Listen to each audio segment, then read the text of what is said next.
We are meant to call from out of the past stories, strange and weird.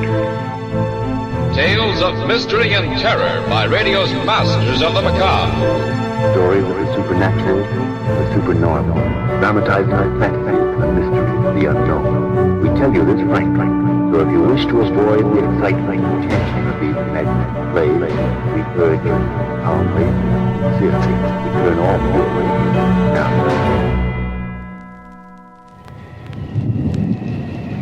This is The Horror. Welcome back. Thanks for joining me this Saturday. We'll hear from Mystery in the Air this week, a series of 13 episodes featuring Peter Lorre that aired over NBC from July to September of 1947. Our story today is The Mask of Medusa. This one aired September 4th, 1947.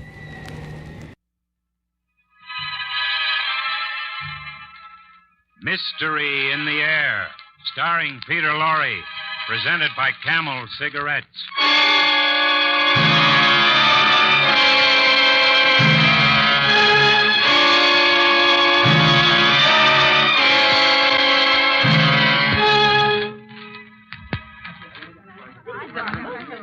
Now, ladies and gentlemen, if you will inspect the 47 wax images you see before you, I think you will admit that they are more lifelike, more startlingly real than any you have ever seen before. But the greatest interest lies in the fact that each one of these figures is a fiendish, sadistic murderer. But come, I begin at the end of the line and describe their horrible crimes. Yes, there he goes again, telling people all the bad things we did. Oh, it's terrible, being nothing but figures in a wax museum. People staring at us all day long, and not one of them, not one ever suspects that we are still alive.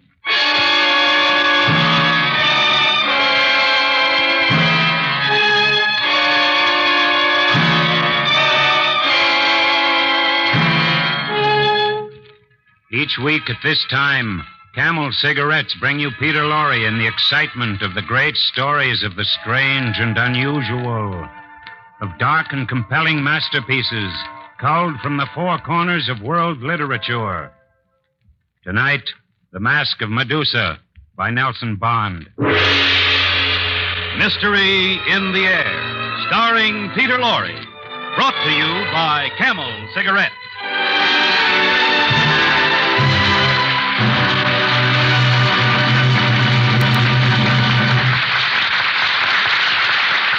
Experience is the best teacher.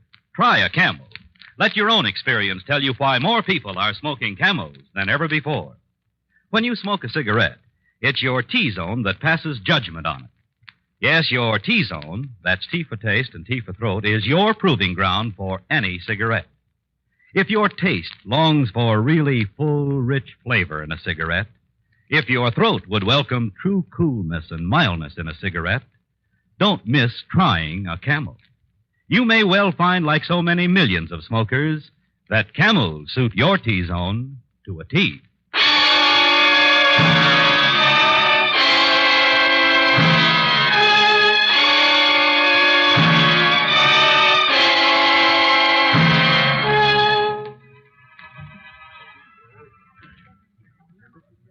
So, Greta, how do you like this little fellow, huh? Oh, he's nice, Carl. I don't believe he ever did anything wrong.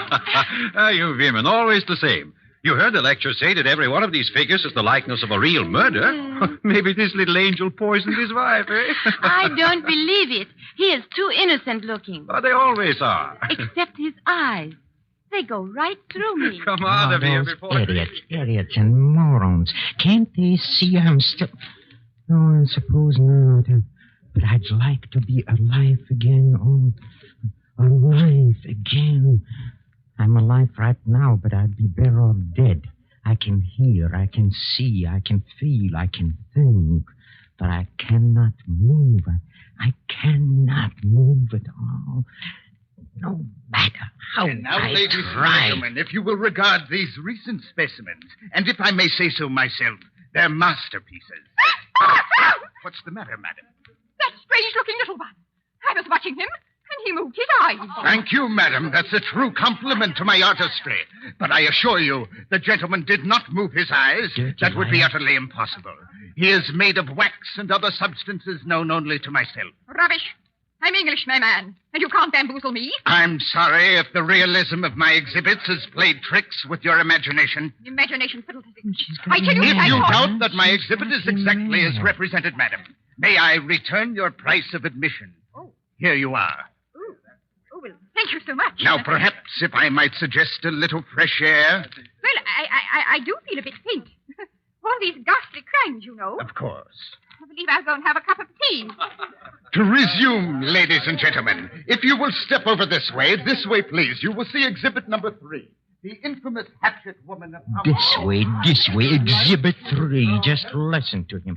Day in, day out, we stand here while he talks and talks and talks about us. Oh, he's so boring.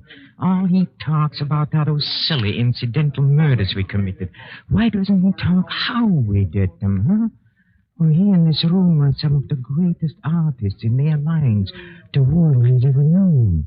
For example, just look at the ones on each side of me. Here to my left. That's Paul, yes. Oh, he was the most skillful man with a scalpel in Prague. He was wonderful. Even today, they haven't found all the pieces of the bodies he carved up now. And on my right is the beautiful, beautiful Magda. She always killed with a Luger. She used but one bullet to her husband, and she did away with 5 of them. Yes, indeed, it's an honor to stand between such exquisite artists. And as for me, I can hardly believe it was only 3 days ago that I came in here of my own free will. My own free will.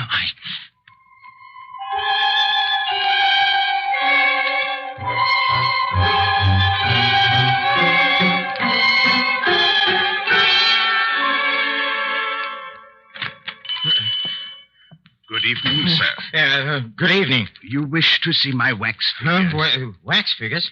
Yes, all around you. Oh, yeah. Yes, of course. And you mean to see... You mean all these people are wax? But certainly. You know, for a moment, I thought they were alive. A very natural mistake. It is, huh? Wait, by the way, is anything the matter? You seem nervous. I'm not What's nervous. the matter with you? Didn't you hear? I don't... That's ugly sound.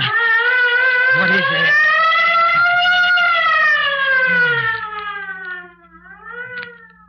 Yes, it's gone. I don't like it. Oh, I'm sorry I'm late. I'm sure you want to close up. I'll go now. Perhaps some other time I'll be back. It is never too late to show my masterpieces. Huh? But first, I'll lock the door and draw the shades. Wait. There. Now then, you don't have to be afraid of being seen. Afraid? Why should I be afraid, huh? I don't know. Why should anyone be afraid? I don't know. Well, I'm in no hurry. Well, I suppose since I'm here, I might as well... Look over my collection? Yes, why not? Good. Permit me to introduce myself. I am Aristide Zweig, owner of this exhibit, artist and connoisseur of crime. Artist and connoisseur of crime? That's an odd combination. Not at all, as you shall see. Suppose we begin here. Do you, by any chance, recognize this one? This one? No. But he's very ugly. Roger Saunders, Englishman, a poisoner, not very imaginative. Next to him here is Nicholas Rodriguez. He killed with the knife. Wait a minute. And over here... What's the matter? Tell me, these people, they all have a strange look. Strange? Yes, it's as if they had just seen something horrible, and then their faces froze. And... perhaps they did see something. Something that made them realize the horror of their crimes. His crimes? Are these all criminals? Every one. All 46 of them. Murderers. You must be very interested in murder to get up a collection like this. Oh, but I am.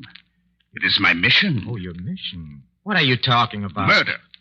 Murder, that most horrible of crimes. Yes. I hate it. I loathe and despise its perpetrators. It is my mission to show the world these fiends in human form, to display them in all their brutal bestiality, that men may view them, tremble, and take heed. I see.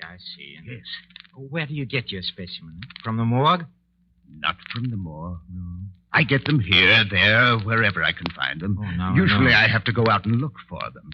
As a matter of fact, there is one now I would like to have very much. For my 47 specimen. Oh. Yes, he murdered a defenseless old woman quite near here. Not half an hour ago it was. I heard it over my radio. Yeah. He brutally murdered her and took her life savings. Yes. Did they catch him? Not yet. But they will. They're watching all the roads. And besides that, the old woman's money was in old bills. It was, So huh? old it is now out of circulation. When he tries to pass it, they will know. And if they don't catch him, I will. You will. You, huh? Yes. Murder must be avenged and exposed by one means or another. Oh, yes. But forgive me for going on like this. That's Sometimes all I right. get carried away. Let's get back to this next figure. A most interesting case. This man, Hans Schneider, who murdered by air embolism. You say Yes. Schneider? Hans Schneider? Yes.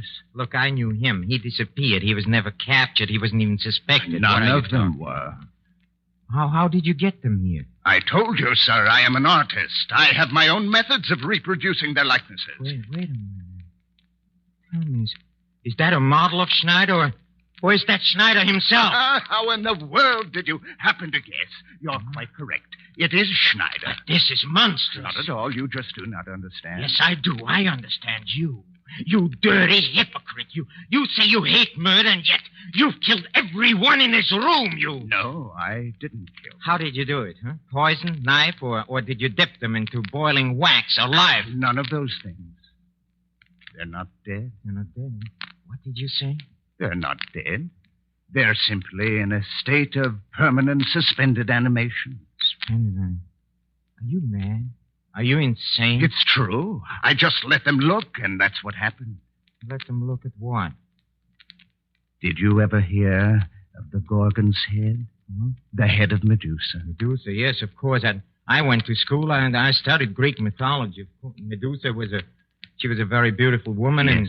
and she offended Athena, and Athena changed her hair into snakes and made her face very hideous and so horrible that all who looked on her were turned to stone. And later, I think Perseus cut off her head. You're right.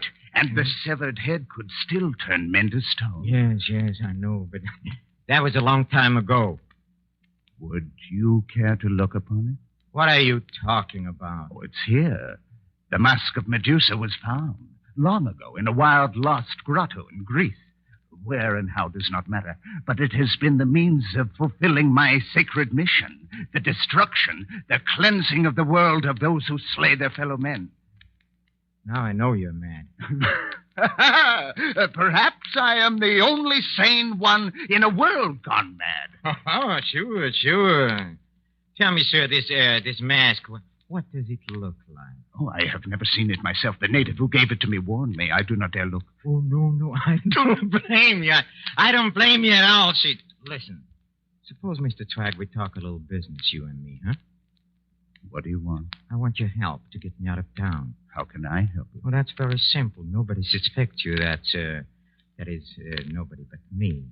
You put me in a crate like one of these 46 models you're so proud of and send it off in a truck. Simple, huh? But why? Why should I do this? Why? Because you fear the police as much as I do. You fear the police? You are a murderer. I didn't say that. You are a murderer. No more than you are. But I didn't kill them. I told you I didn't kill them. Yes, you told me. It's a fine story, but who is going to believe it? Police? Yes. No, sir, no. If the police come here, and I'll make sure that they come here. It would take money. Money. Here is money, all the money you need when I talk. I thought so. Why? That money. Those old bills. So it was you. You were the one who murdered the old woman and took her savings. I thought so all along. Yes, I thought so. Stupid woman, if she hadn't resisted me... Wait. I have something in this cabinet. I want to show you. Look, no tricks. You hear me or the police comes in. Hey, what's in that I didn't want sack? to do this. I What's never in that want to do sack? it, but it must be done. You don't want to do Look, what? murderer, Stop, you upon don't the crimson What are you mask of talking Medusa. about, you Yes, insane- look upon the mask of My Medusa. feet. My legs. Look. My hands.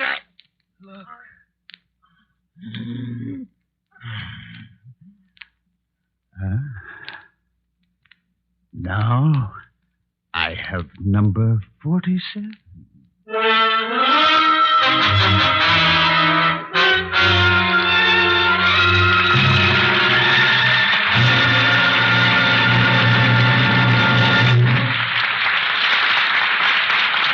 In a few moments, Mr. Peter Lorre will bring us the climax of tonight's Mystery in the Air, when camels present Act 2 of The Mask of Medusa.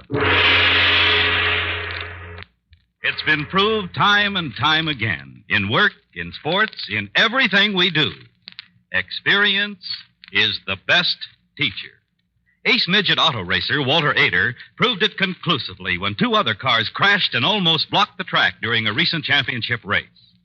Roaring up at 100 miles an hour, Walter Ader squeaked through an opening only inches wider than his car. Mr. Ader said, "Experience is the best teacher, in choosing cigarettes as well as in auto racing. I've smoked most all the brands. Camels suit me best." Yes, experience is the best teacher. Smokers learned how true that is during the wartime cigarette shortage. Smoking so many different brands when there was no choice made folks experts on judging the differences in cigarette quality. Well, that proved to thousands and thousands of smokers that there's nothing like Camel's rich, full flavor. Nothing like Camel's cool mildness. Result? More people are smoking Camels than ever before. Experience is the best teacher. Try a Camel yourself.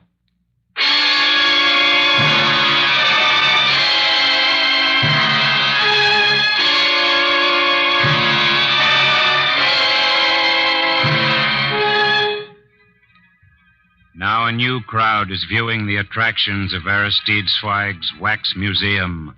The lifelike, living but not breathing images of the 47 murderers. Oh. Come, Hilda. Let's go outside. I don't like this place. Wait, here's one we didn't see. Don't know how you can stand there looking at them. The murderers. And their faces. This little one isn't so bad. If he was alive, I could go for him. No, he's horrible.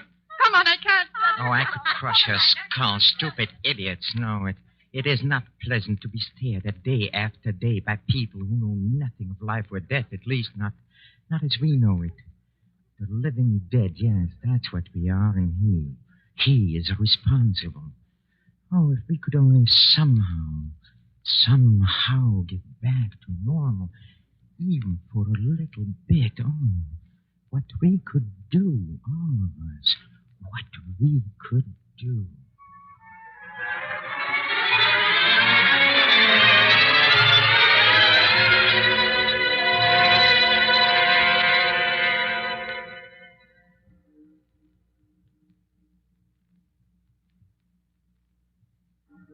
Now it's midnight. It's very still, but something odd is happening. Just a little while ago, my mind was blank. I wasn't thinking about anything, but suddenly a thought came into my head. Yes, suddenly, out of nowhere. We There. can protect There it is our again. God if we try. Who is what? Magda, standing next to you. Yes? Think hard. Huh? If we all think together, perhaps we can make somebody help us. Yes, of course. Oh, that's wonderful, Think Magda. hard. She's wonderful, of course. 47 minds trained in crime, all concentrating at once on somebody who comes in here to look. If we try hard enough, we could make him do anything. Maybe we could get him to... Oh, that's too much to expect, but still...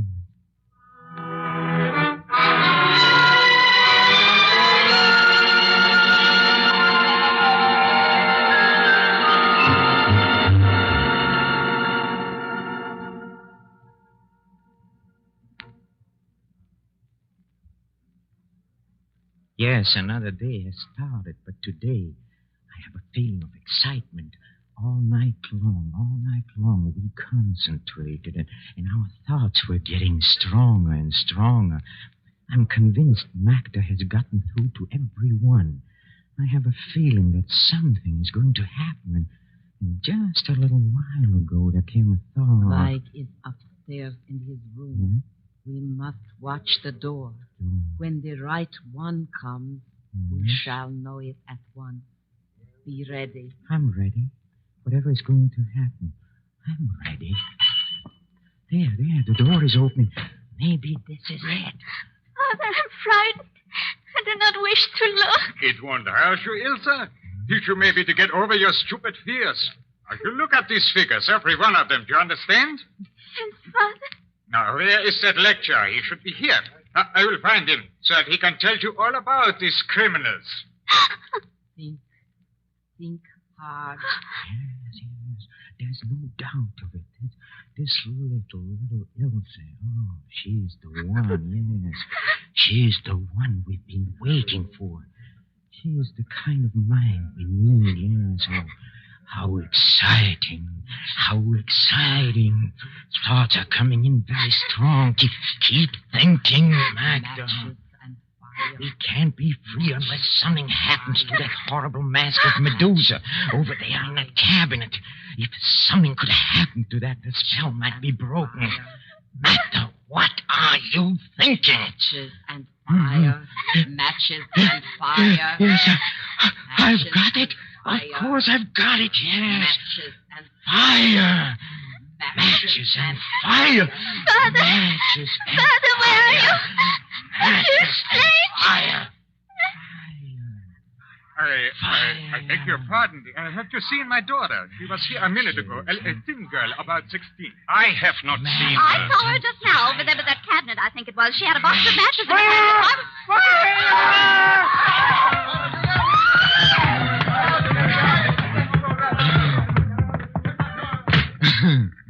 It's work. All our trained evil minds concentrating on that one small mind. Oh, we simply overwhelmed it. Poor little Ilse. She'll never know why she started that fire. Oh, but it's a big, wonderful fire, and the cabinet is burning. It's burning. And what is that? Something is happening. I've just been able to move the little thing in my left hand. Yes, we can move.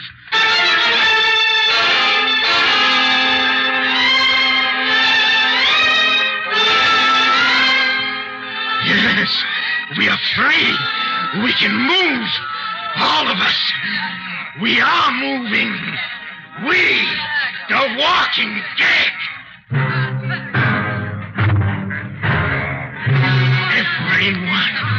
Everyone is moving swiftly through the flames. Oh, they can't hurt us. Towards the stairs, yes. Oh, we are a horrible company. Oh, how exciting. White faces, glue. The flames, 47 we are. Murderers, all of us. Surging forward to get the man we hate. Oh, yes, he's a murderer, but he's worse than we are.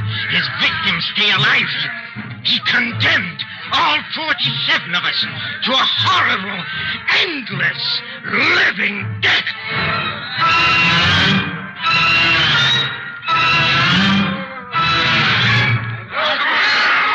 There, he's behind that door. Come on, break it down. Break it down, you hear? God!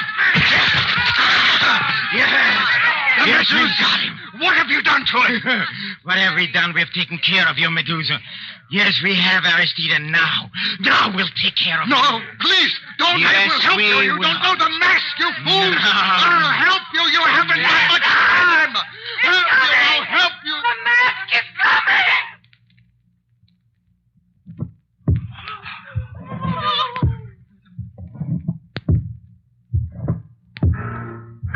Yes, it's Medusa.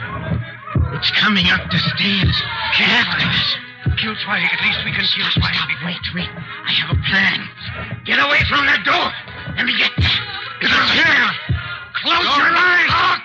Don't look at it.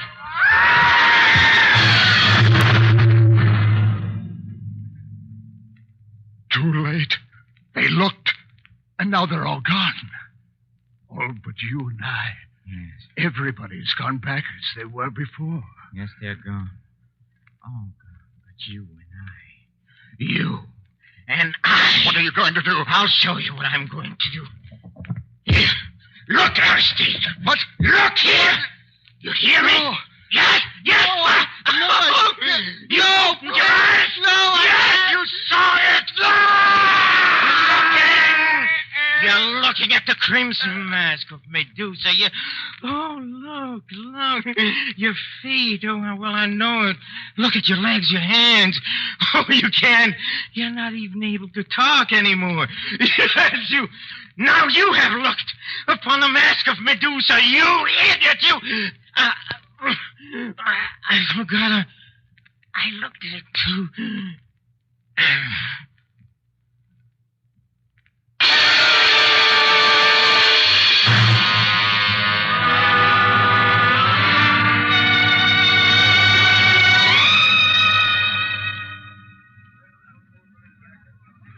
Well.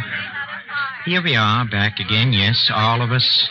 The finest criminal minds in the world. Oh, it's the elite, the cream of crime. Now we are just wax figures in a sideshow. Yes, but now there are 48 of us. Oh, I suppose we should feel honored to have with us the great Aristide Zweig. This way he looks quite natural, yes. Standing over there between Schneider and Paul. And at least he doesn't bore me anymore with his silly, stupid lectures. No, now he doesn't talk at all. Someone called Albert is running the exhibit now. Oh, poor Albert. He's an imbecile. Albert doesn't know there was a mask of Medusa. Oh, we are much more intelligent than poor Albert. He doesn't even know that we are still alive.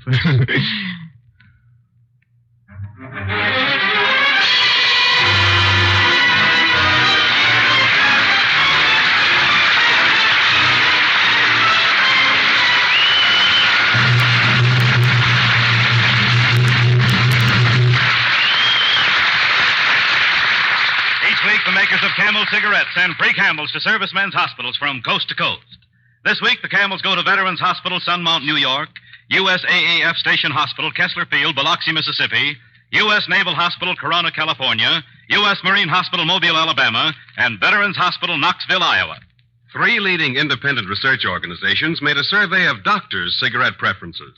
113,597 doctors were asked, "What cigarette do you smoke, doctor?" The brand named most was Camel. According to a nationwide survey, more doctors smoke Camels than any other cigarette.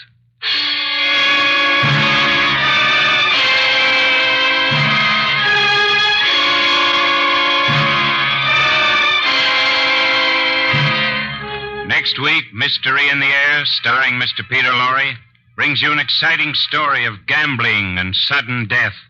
The Immortal Queen of Spades by Alexander Pushkin, with a special musical score composed and conducted by Paul Barron.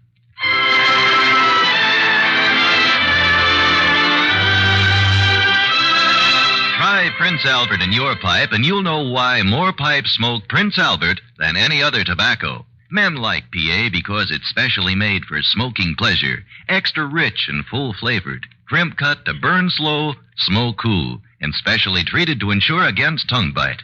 Just try a pipe full of Prince Albert. See if you don't get more enjoyment from the National Joy Smoke. And folks, be sure to listen to Prince Albert's Grand Ole Opry Saturday night for a half hour of folk songs, fun, and laughter with your favorite folk stars, Red Foley, Minnie Pearl, Rod Brassfield, and the rest of the Opry gang. And as Red's special guest, Jimmy Wakely. Remember, Prince Albert's Grand Ole Opry, Saturday night over NBC. Yes, your dream can come true. Your own home, a college education for your son. Travel. Save for them and they'll be yours. Buy U.S. savings bonds. Buy them regularly. U.S. savings bonds are always safe, always profitable. Sign up for the payroll savings plan where you work or the bond-a-month plan where you bank.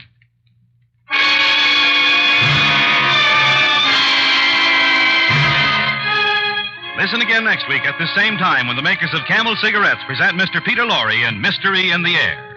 The artists supporting Mr. Laurie tonight were Henry Morgan, Peggy Weber, Lucille Meredith, Stanley Waxman, Russell Thorson, Ben Wright, and Phyllis Christine Morris. This is Michael Roy in Hollywood wishing you all a pleasant good night for Camels.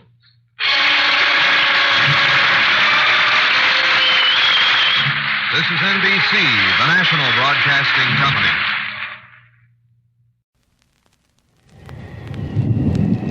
That's it for this episode of The Horror. You can find more from Mystery in the Air, thousands of other old-time radio episodes, our Shoutcast stream, and everything else Relic Radio at relicradio.com. If you'd like to help support this and all of the shows, you can donate through the website as well. Give that donate button a click. We've got some downloadable sets for certain donation amounts, so any amount is always appreciated. Thank you very much to those who have helped out, and thanks for joining me today. Be back next week with a story from Quiet Please on another episode of The Horror. Strange Tales.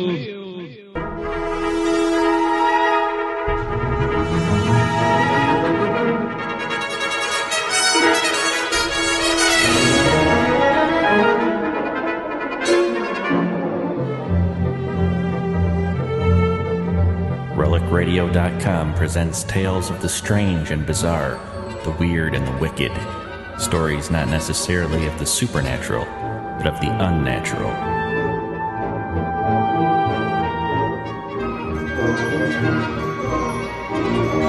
Join us now for Strange Tales, featuring radio drama at its most mysterious and unusual.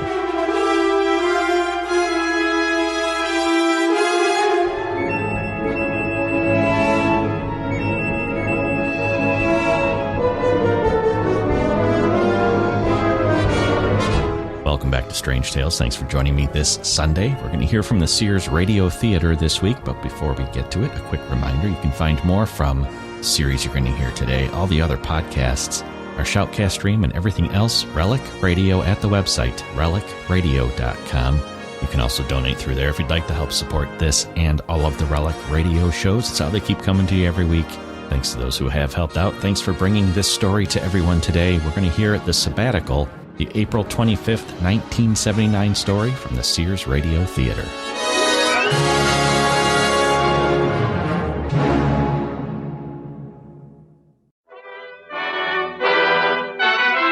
That's the theme from the Sears Radio Theater. Tonight, a program of mystery with Vincent Price as your host. Here's a preview. Current. I feel dizzy. It's all right. It's the altitude. It's probably the altitude. You stop making excuses for it. Well, what is it then? I don't know. I can't make it go away. You're too close to the edge. Please, Mel, stop! The Sears Radio Theater will begin after this message from your local station. This is Vincent Price. All across America, there are hundreds of small towns that share something in common. They're the homes of the country's colleges and universities. Their settings, in many cases, are picturesque, even idyllic. The campuses are dotted with laurel, maple, and evergreen. Ivy-covered buildings of Gothic and colonial design face each other across beautiful quadrangles of neatly mowed grass. And students move about beneath the canopies of twisted oak and vaulting elm in pursuit of their educations. A sense of community exists. A sense of common purpose that is often absent elsewhere. In one such community, deep in the Midwest, lives Melville Pawley. He is a distinguished professor whose lectures on literature are considered classics. Each fall, the enrollment in his courses far exceeds what he is able to handle, and many disappointed students must be turned away. He has published many books and has been given many honors.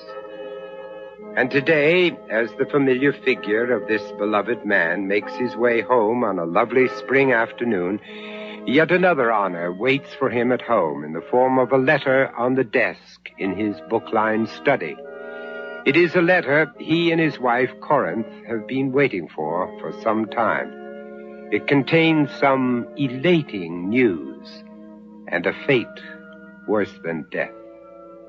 And that's only the beginning of our story.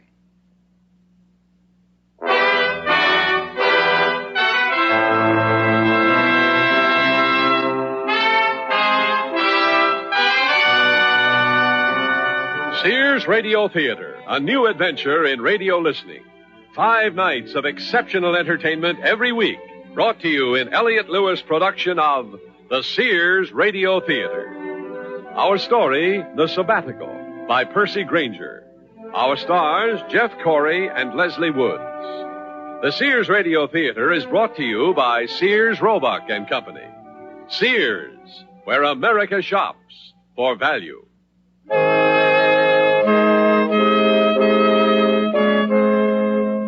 Professor Melville Pauly is what we'd call a creature of habit.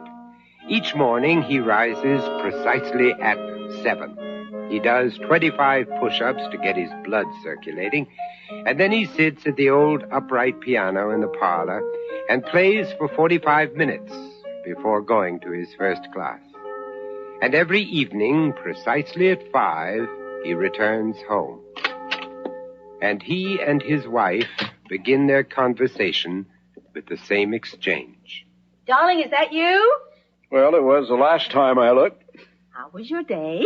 Well, I managed to keep most of my students awake. And how was yours? I have never spent such a long day in my life. Quickly, come into your study. Yeah, what is it?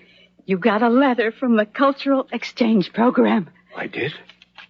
It finally came. It finally did. Here it is. Open it. Corinth, do you suppose we've got it? It's been such a long time since I applied. Well, tell me. Dear, we're going to Vienna. You've got the lectureship. Yeah, look, it says right here for the academic year. Oh. Just think. An entire year in Europe. Well, there's no mistake. They even spelled my name right. This is wonderful. Oh, my, there's so much. I must start drawing up lists of things to do. Well, this is only April. We won't be leaving until September. Still, there will be a lot to do. We haven't been away from this house in over 20 years. Nonsense. We've gone on vacation every year. We've driven all over the country. Yes, I know, but only for a few weeks at a time. This will be for an entire year.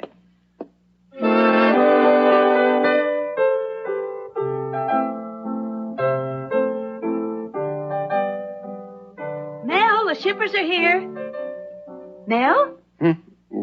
I'm sorry, dear, but the shippers are here to take the trunks. Oh, good. Is this the day? The 16th of August. Huh. Fancy that.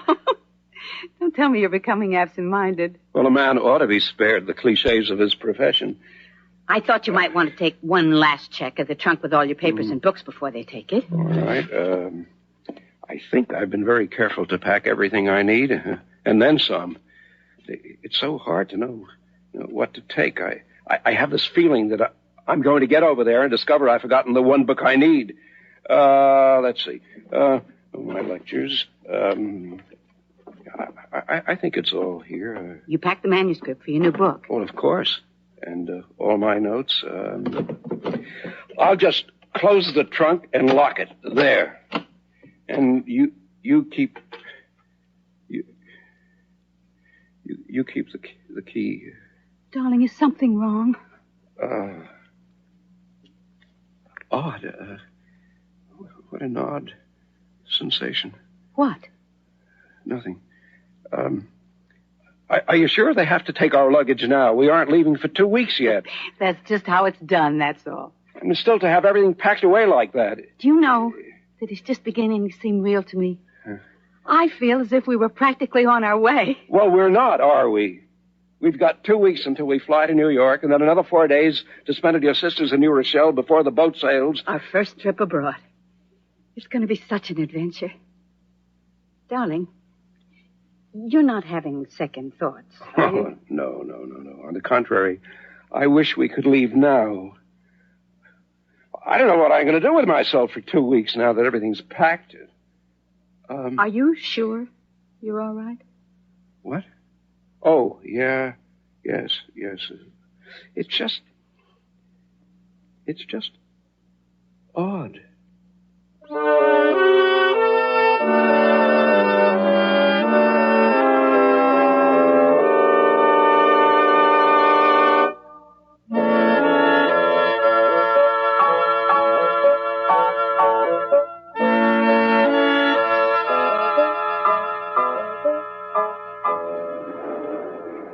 New York. Oh, my. Alice said she'd meet the plane. I hope she's waiting for us. Because this airport is so big, we'll be sure to get lost. I hope those people who rented our house will take good care of the piano. Darling, when we get to Vienna, we will be sure to rent an apartment that has one. It's possible to ruin a piano for life, you know. Mel, a man is a musician himself. A cellist. Why are you so worried? Well, I'm not. I don't even feel like complaining. I don't know why I'm doing it. Corin. Oh, Mel. There's Alice. Hello. Oh, It's so good to see you, sis. Oh, Vienna. You must be excited about getting out of the Midwest for a while, Mel. Well, as Nathaniel Hawthorne said, that man has little right to complain who possesses so much as one corner on this earth where he may be happy or miserable. As best suits him. Of course, I'm delighted to be going. I could only wish my German were a little better. But haven't you been studying it all summer? Yes. I'm so sorry we only have 4 days to visit you. Well, you may have more. What do you mean?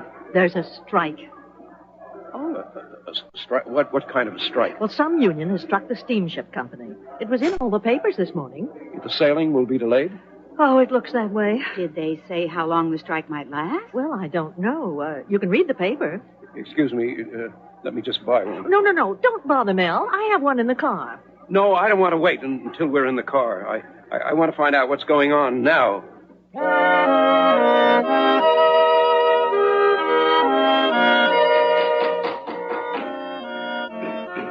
More coffee, sis?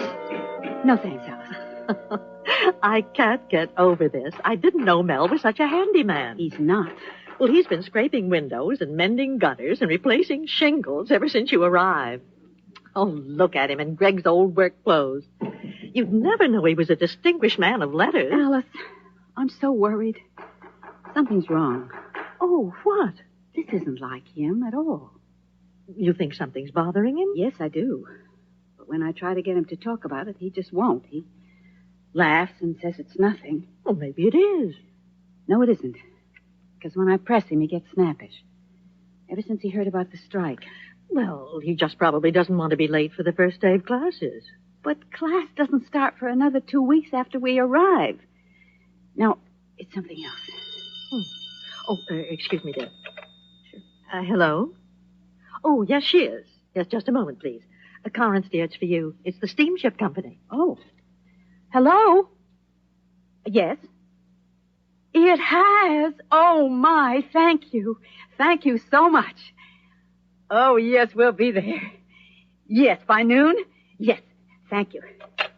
The strike's been settled. Oh, We're Mom. sailing as scheduled tomorrow at 1. Oh, tell Nell. Yes. Mel, darling.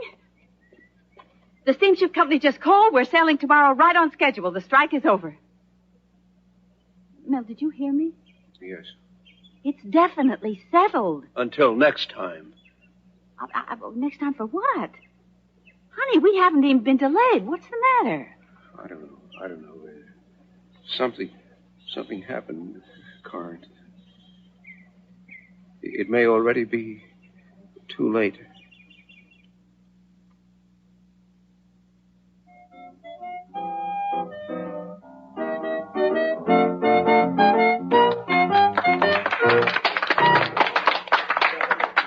Thank you very much, Captain. My pleasure, Mrs. Pauly. I didn't know it was possible to dance with such grace on a boat. Our crossing has been very smooth so far. Is this your first trip to Europe? Yes, it is. I enjoyed having you and your husband at my table this evening. Dr. Pauly is an extremely interesting conversationalist. Thank you, but not much of a dancer, I'm afraid. May I escort you back to your table? Yes, of course. Thank you. Oh. Your husband seems to have left us. Yes. I hope nothing's the matter. No, I don't think so. I think I know where he is. Well, then, if you will excuse me. Of course, and thank you very much for the dance, Captain.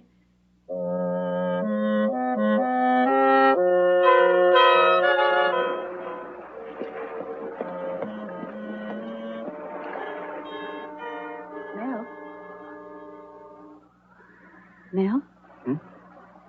Oh, hello, dear. Did you enjoy your dance? Are you all right? I just came out on deck for some fresh air. No, but something's troubling you. You're not seasick or anything, are you? No. We've been at sea for 3 days. And every night I've found you out here, standing at the prow of the ship, staring into the darkness. Why?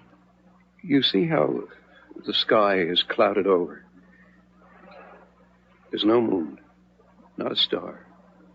And yet, we plunge ahead full throttle into the night. Absolute pitch-black void. Our captain must have a great deal of faith. I miss the church bells at home. Oh, honey. You're homesick. That's it. It's silly to think of a man my age being homesick. Well, then what is it? Would you please tell me? It's please? The sensation that I'm being carried further and further away from everything familiar. And I'm helpless to stop it. You know that I'm with you. Yes, and I'm very grateful for that. Grateful? You don't have to be grateful. Why not? Well, because we're married.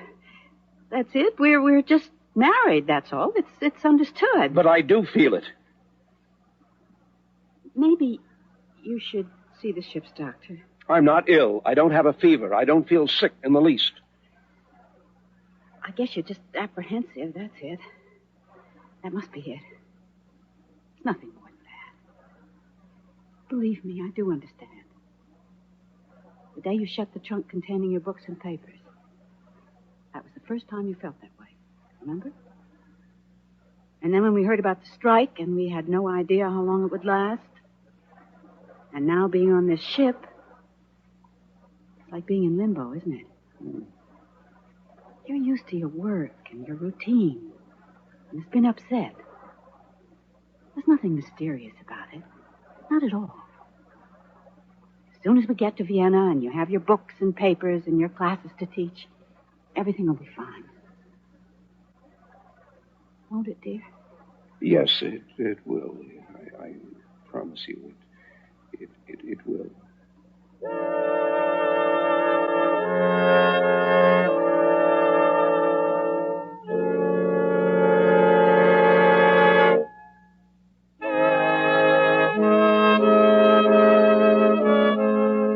But Melville Polly was right. Things were not the same. The horror wasn't yet defined, but it was there, in shadows, or just beyond the wall, always there.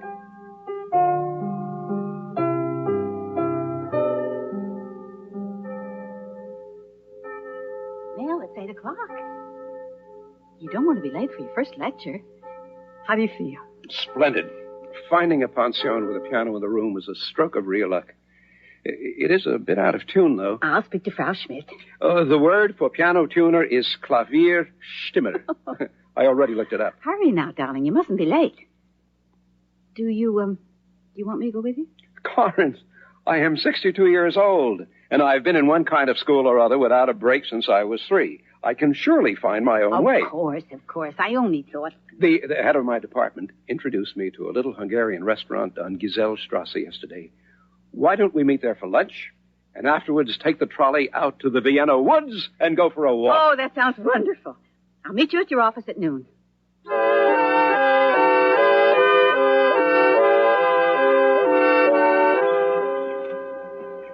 These woods remind me of our campus at home.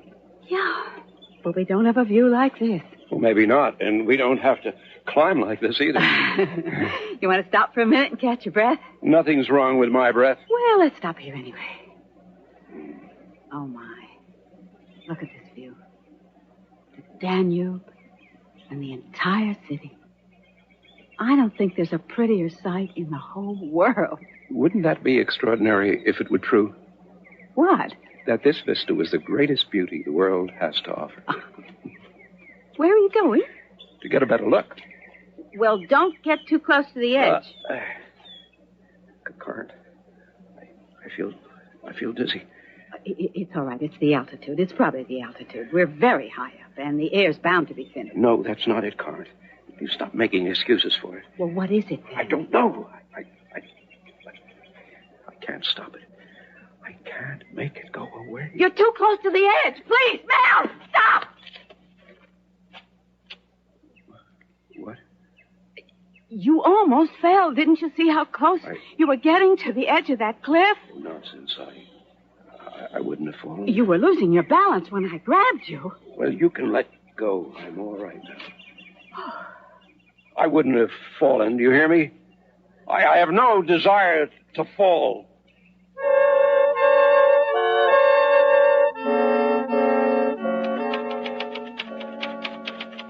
Mel? What are you doing, dear? I'm typing a letter. Oh, to whom? Everyone. Everyone? Yeah, I'm writing my annual Christmas letter for all our friends. But this is barely November. But the mails, you can never be certain about the mails from Europe to the States. Surely it won't take 6 weeks. By the time we have copies made and all the envelopes addressed. Well, how is it going? Honey, what's the matter? I can't write it. Why not? I feel like I'm writing to people who no longer exist. You mean our friends back home? Yes. Dead people, Corinth. I feel as if the place we've come from is no longer there. Do you know what that means? We have no place to go home to. I have a premonition of being trapped here forever. Or being doomed to wander with no turning back. For each time we leave one place for another, it, too, will cease to exist. Dear, do you know that that's foolish? I can't help. But do you, in your rational mind, know that that is totally absurd? Yes, I know, if you want to apply mere reason. But reason is what you've lived by all your life. But it doesn't help me now. My mind is exploding with wild, fantastical thoughts. They take possession of me like headstrong horses and carry me with them till they've run their course. One minute I think I'm a competent, respected teacher, and the next, a mere cipher. Existence can't possibly make a whit's difference. And they're both the same thing. Mel, I think we should make an appointment for you to see a doctor. Oh, you don't understand. Do you think I can be helped by some man trained in anatomy? Well, a psychiatrist, maybe. Oh, I've thought of that, but... Oh, it seems so unsatisfactory. What would happen? I would talk to him, tell him about these compulsive ramblings, and he would say to me, what you've just said. It isn't rational. If he were clever enough, he would convince me, perhaps, that he was right. But don't you see that isn't the answer? The answer to what? To the dread I feel. That's what it is, Corinth. It swept over me again this morning in the middle of my lecture, and I suddenly realized that's what it is. It isn't seasickness or apprehension, Corinth. It's terror. Will you please tell me of what? I don't know. No one's had a happier life than I. I am married to the only woman I ever loved. We raised 3 children. I love my work. But there's a yearning for something I can't describe. I feel lost. And now I'm writing to people I'm afraid have forgotten I exist. But how can you? Because I've forgotten that they do. Mel, now listen to me. We received a letter this morning. A letter? From Harold Litton from the university at home. He said he is coming through Vienna on his way to a conference of some sort. Harold is coming here? Someone from home? Yes, and he wants to see us. When? In 2 weeks. Just 2 weeks.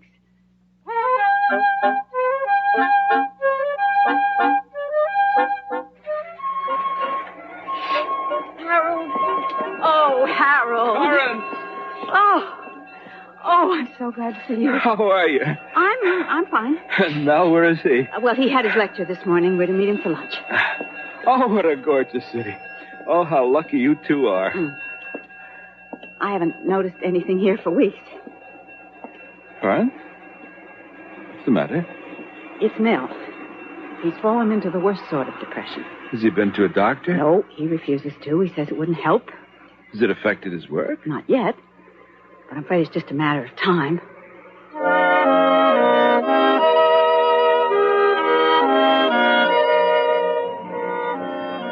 It's been a delightful 3 days, Karen. Thank you. I wish you didn't have to go.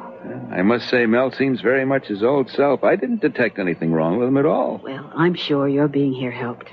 Yeah. Maybe he's just tired out from the trip. Or feeling overworked again. Well, then, of course, there's the obvious explanation that he's just plain homesick.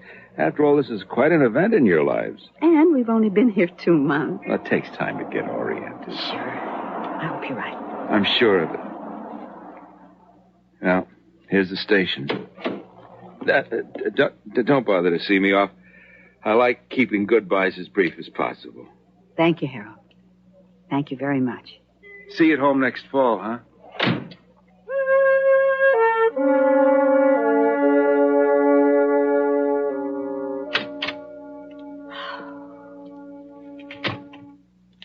Mel?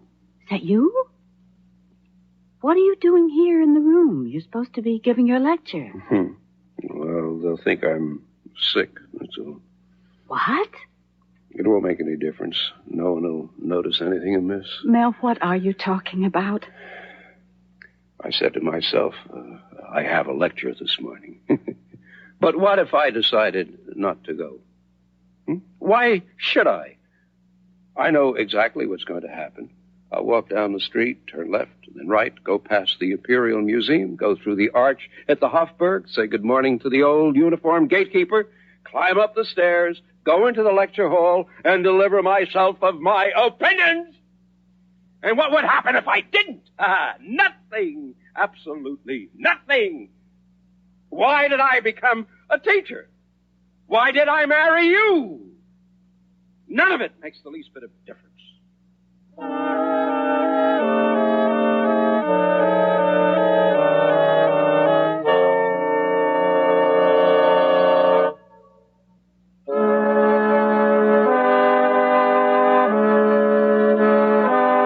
Vincent Price again, and here's the concluding act of The Sabbatical.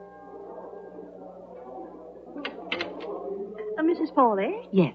Oh, I'm Eva McDade, the cultural exchange officer attached to the U.S. Embassy here in Vienna. One of the secretaries said you wanted to see me. Yes, I do.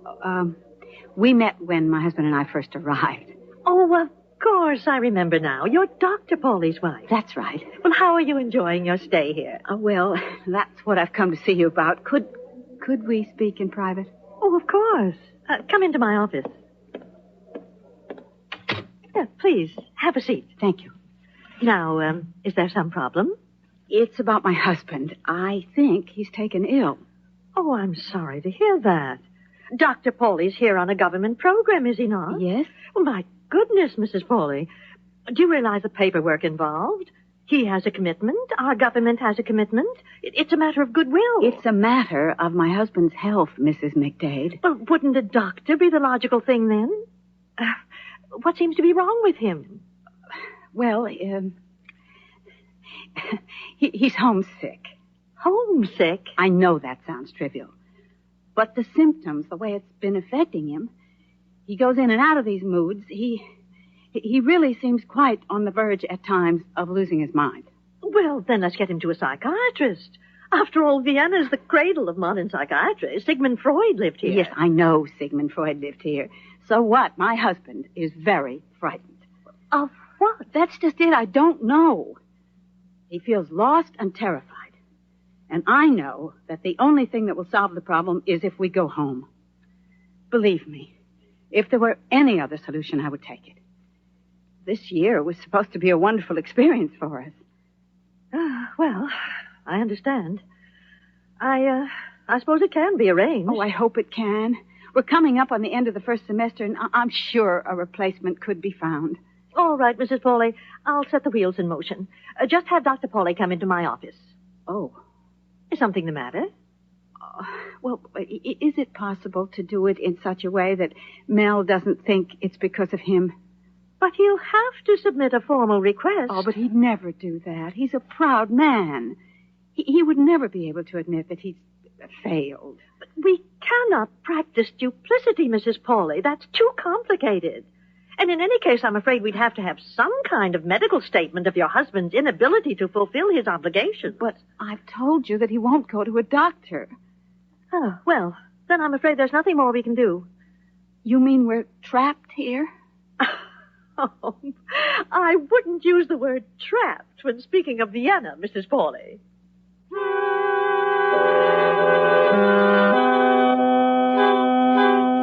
After all, Sigmund Freud lived here. Pauli? Oh, I'm terribly sorry, yes. Forgive me if I startled you. I have been waiting here in the hallway for you. My name is Hermann Bauder. I'm with Police Bureau. Is something wrong? Would you be so kind as to come with me? Well, you mean to the police station? No, to the Stadthospital. Why? It is possible there is a mistake, of course, but there is a man there who claims to be your husband. You mean Mel has been injured? He was arrested. Arrested? He had no identification on his person, but he insists he is Dr. Melville Pauli, and he claims to be a visiting professor at the Hofburg. The university gave us your address. Could you come with me and make identification? Yes, of course I could, but why was he taken to the hospital? Is he hurt? No, Mrs. Pauli. The Stadthospital is an institution for the insane.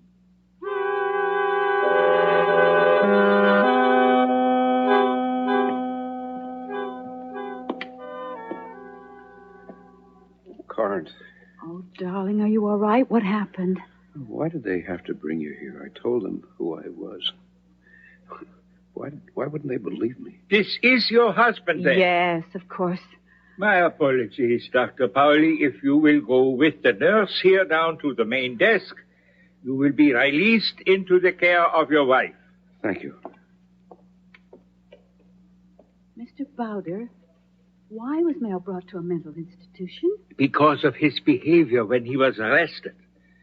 The officer said your husband insisted on talking to him as if they understood each other. Well, I don't understand. Was he talking nonsense? No. He was speaking perfectly good English. And he acted as if he understood everything the officer was saying to him. Well, why shouldn't he? Because the officer was speaking German, Mrs. Pauli. He didn't know English. So, naturally, if regrettably, he took your husband for a madman. And he brought him here. But why was he arrested in the first place? He was wandering through a public park, accosting persons, insisting on speaking to them and making them speak to him. And all the time pretending to understand. Mr. Bowder, would you do me a great favor? If I may? Would you contact a Mrs. Eva McDade at the American Embassy and report this to her? Oh, it is not necessary, you know. No harm was done. We can spare your husband the embarrassment. I don't want him spared. I want to get him back to the States just as quickly as possible. Of course. Here is Dr. Pauli now. Once again, sir, my apologies. Excuse me. I'm sorry they brought you here, Carnes. They shouldn't have. But of course they should. It's all right. It was all so silly. I don't know what got into me. I went for a walk after my lecture this morning. It's a terribly bleak day. I found myself in a park. There was a flak tower, a relic of the war, and it stood there, dirty, gray, useless, ominous. And at the base of it, they'd built an aquarium. And I was mingling with crowds of people, families with their children, listening to their chatter and not understanding a word of it. And that feeling came over me again, totally lost. And the next thing I remember is that I was here in the hospital, and no one would believe me when I told them who I was. It was so humiliating. Please, dear. Please. Don't think about it anymore. I won't. I could never bear to be humiliated like that again, never. I'll be okay. I'll be okay from now on, darling. I promise it. It will never happen again.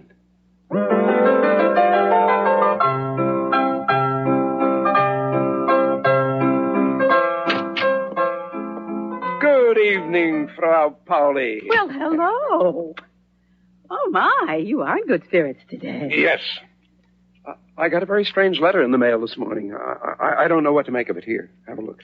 It says the government program that you're on is being curtailed due to lack of funds, and that we will have to return home at the end of the first semester. You must be disappointed. Well, yes, of course. It will take me a minute to digest. Well, it's the government, the bureaucracy. I mean, who knows what goes on? We're all at their mercy. Oh, I am sorry, dear. Well, c'est la vie. We've still got 3 weeks. Oh, don't worry. I'm sure they'll pass quickly. No, I don't want them to. I want to make use of every minute to take the trips and see the sights we plan to see. Really? We'll spend this afternoon working out an itinerary. And we don't have to go directly home. We can motor through Europe first, the way we plan to do at the end of the year. Well, that would be wonderful, dear. But only if you really want to. Well, of course. Now, take a moment to catch your breath, and we'll go have some lunch. Oh, well, I really don't think I can take any more of that Hungarian food. No. We'll discover a new place. And every day for the next 3 weeks, we won't eat at the same restaurant twice.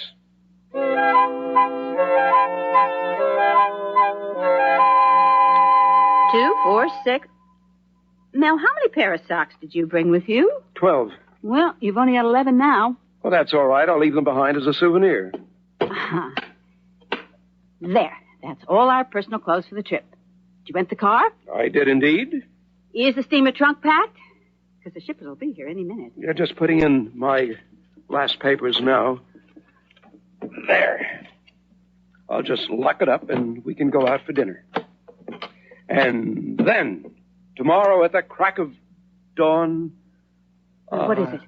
What is it? Oh, that damned sensation. The same feeling I had when I closed the trunk before. But this time we're going home.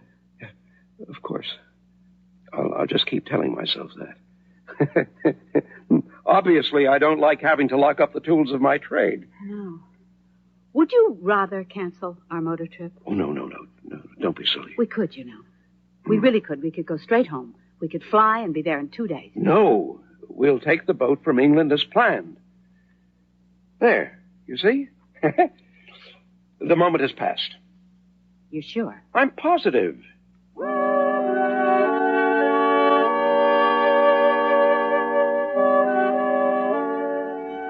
Mel, what is it now? Why do you come out here every night to the front of the ship and stare into the darkness? We're going home. I know. Back to the university. Back to all our old friends. The people I thought were dead. The people we've known for 20 years. I'm going back to familiar surroundings. To my work. To my classes. Then what is it? Oh, the dread. The dread has come back to me, Karen. I feel lost. I feel more lost than ever.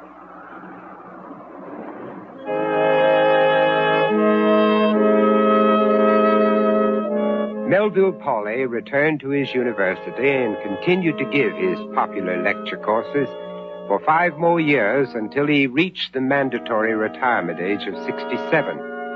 He was then given the distinction of being made a professor emeritus. For a while after his return, his colleagues noticed that his venture abroad seemed to have changed him in some vague and unalterable way, but no one could say for sure just how. Some thought for the better, some for the worse. But since Melville continued to do his job as he'd always done it, they soon forgot the matter altogether and moved on to other gossip. But the terror that he had discovered within himself never left him. Not until the day he died.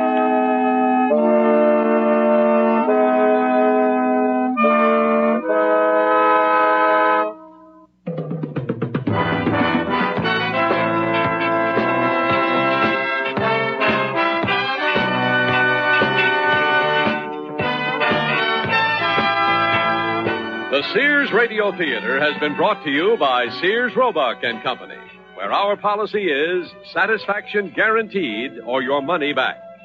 Sears, where America shops for value. The Sabbatical was written by Percy Granger, produced and directed by Elliott Lewis. Your host was Vincent Price. Our stars were Jeff Corey and Leslie Woods. Also heard were Shepard Menken, Paula Winslow, and Marvin Miller. The music for Sears Radio Theater was composed and conducted by Nelson Riddle. This is Art Gilmore speaking. The Elliott Lewis production of Sears Radio Theater is a presentation of CBI. That's our strange tale for this week. The Sears Radio Theater aired from February of 1979 to August of 1979, produced 129 original shows, and originally aired over CBS stations Monday through Friday. Remember, you can find more from the series at relicradio.com, and while you're there, click that donate button if you would. And thanks to everyone who has. That's it for this week. I'll be back next Sunday with a story from the CBS Radio Mystery Theater on another episode of Relic Radio's Strange Tales.